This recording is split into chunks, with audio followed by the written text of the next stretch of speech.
अगले ही दिन राजमहल में अनेकों राजा महाराजा तथा राजवासी आते हैं। राजा की दो पुत्री थी, एक का नाम पद्मिनी तथा दूसरी का नाम नंदिनी था।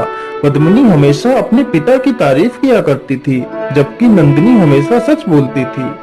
महाराज आपकी जय हो। आपके आशीर्वाद से सारी प्रजा सुख में है तथा आपकी कृपा से हम सब सुखी और प्रसन्न हैं। महाराज आपकी जय हो। इस संसार में प्रत्येक प्राणी अपने कर्मों के हिसाब से फल भोगता है और अपने कर्मों से ही सुख और दुख की अनुभूति करता है। राजकुमारी नंदिनी की यह बात सुनकर राजा अत्यंत क्रोधित हो जाता है। मंत्री जी, इस राजकुमारी को हमारे राजमहल से बाहर निकाल दिया जाए। जो अपने पिता का सम्मान नहीं कर सकती, वह मेरी पुत्री नहीं हो सकती। राजकुमार वीरसेन यह सब कुछ देखकर बड़ा ही दुखी होता है। सैनिक तुरंत ही राजकुमारी नंदिनी को महल से बाहर जंगल की ओर ले जाते हैं।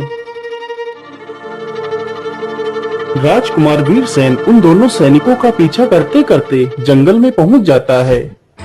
अरे राम सिंह भाई, चलो जल्दी से हम लोग राजकुमारी को यहीं पर छोड़ देते हैं और वापस लौट चलते हैं।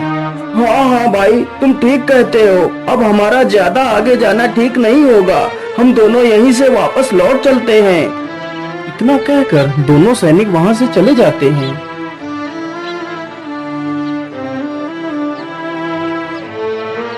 हे भगवान, ये जंगल तो कितना डरावना है। मैं इस जंगल में अकेली कैसे रहूंगी? राजकुमारी जी, आप बिल्कुल भी चिंता मत करो, मैं यहीं पर हूँ। लेकिन तुम कौन हो? राजकुमारी जी, मेरा नाम वीरसेन है। मैं आपके राज्य में ही रहता हूँ। आज जो आपके साथ अन्याय हुआ है, मैंने उसे अपनी आंखों से देखा है। लेकिन आपने जो भी कहा वह एकदम सत्य है। दुनिया में प्रत्येक प्राणी अपने कर्मों से ही सुख और दुख का अनुभव करता है। लेकिन वीरसेन, ये जंगल तो खतरों से खाली नहीं है। हम लोग यहाँ पर अकेले कैसे रहेंगे? राजकुमारी जी, आप चिंता न करिए। आप मेरे साथ मेरे घर चलिए।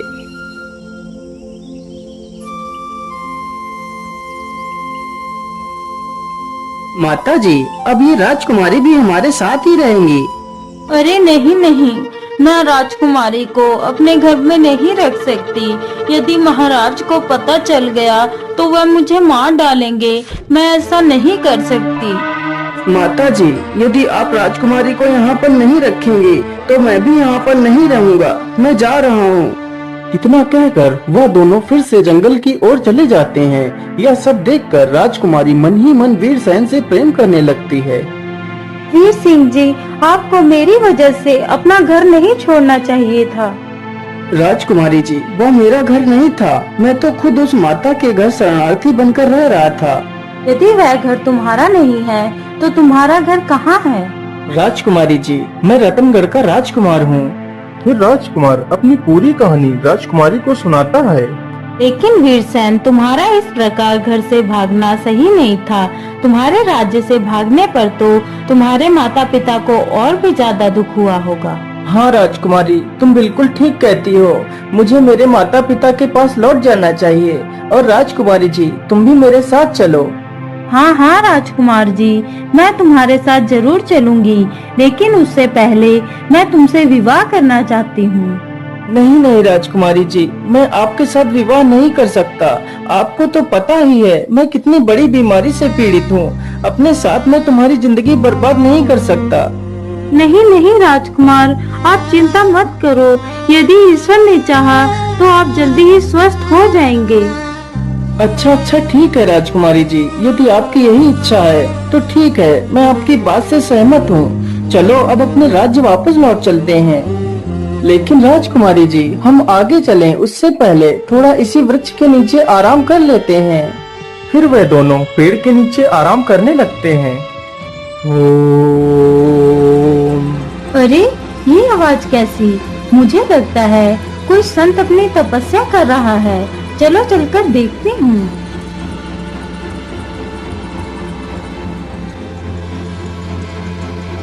ओम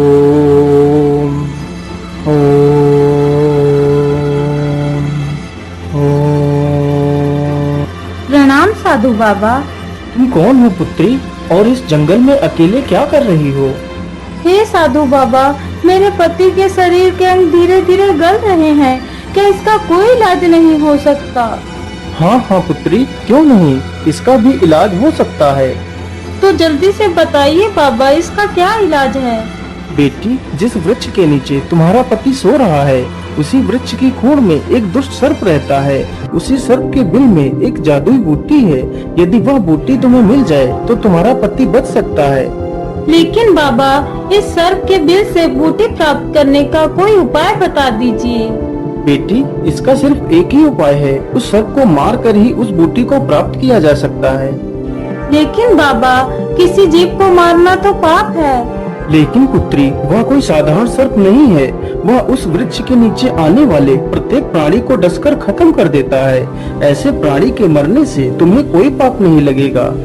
साधु की ये बात सुनकर नंदिनी वापस पेड़ के पास जाती है।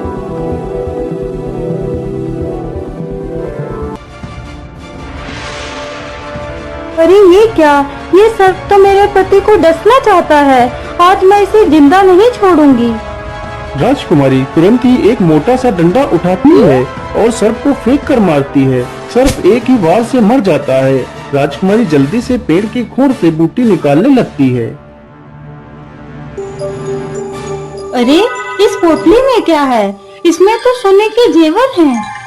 राजकुमारी खजाने की पोटली रख देती है और फिर से पेड़ की खोर में हाथ डाल देती है। कुछ देर ढूंढने के बाद वह जादुई बूटी मिल जाती है। हाँ हाँ, मुझे लगता है ये वही जड़ी बूटी है जिसकी बात साधु बाबा कर रहे थे। चलो जल्दी से इस बूटी को राजकुमार के शरीर से स्पर्श करा देती हूँ। राजकुमारी जैसे ही उस जादुई बूटी को राजकुमार के शरीर से स्पर्श कराती है तो राजकुमार पूरी तरह स्वस्थ हो जाता है। अरे राजकुमारी जी, ये आपने क्या किया? मैं तो पूरी तरह स्वस्थ हो चुका हूँ। मानो मेरे शरीर की सारी पीड़ा समाप्त हो गई हो। मैंने कुछ नहीं किया स्वामी, सब कुछ उस परमात्मा ने किया है। फिर वे दोनों खुशी खुशी अपने राज्य की ओर लौट जाते हैं।